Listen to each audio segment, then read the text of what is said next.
চাঁদপুরে এক অজ্ঞাত সুন্দরী তরুণীকে উদ্ধার করেছে সদর মডেল থানা পুলিশ।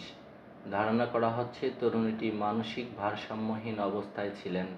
বৃহস্পতিবার বিকেলে চাঁদপুর সদর উপজেলার দেবপুরস্থ রেললাইন সংলগ্ন এলাকা থেকে তাকে উদ্ধার করা হয়।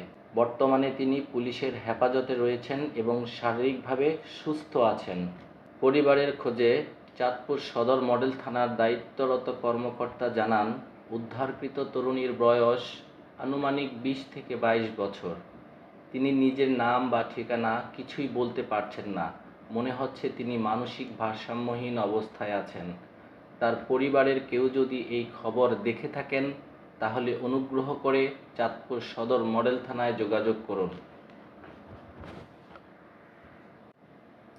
এদিকে উদ্ধার হওয়া তরুণীকে দেখতে ইতিমধ্যে অনেক স্থানীয় মানুষ থানায় ভিড় করছেন।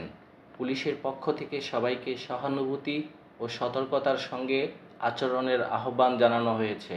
একজন পুলিশ কর্মকর্তা বলেন, তিনি হয়তো কারো মেয়ে, বোন কিংবা প্রিয়জন। আমরা চাই তার পরিবার যেন দ্রুত তাকে ফিরে পায়। চাঁদপুরবাসী সহ দেশজুড়ে অনেকে এখন সোশ্যাল মিডিয়ায় তরুণীর ছবি ও ঘটনার তথ্য শেয়ার করছেন যাতে তার পরিবার দ্রুত খুঁজে পাওয়া যায়।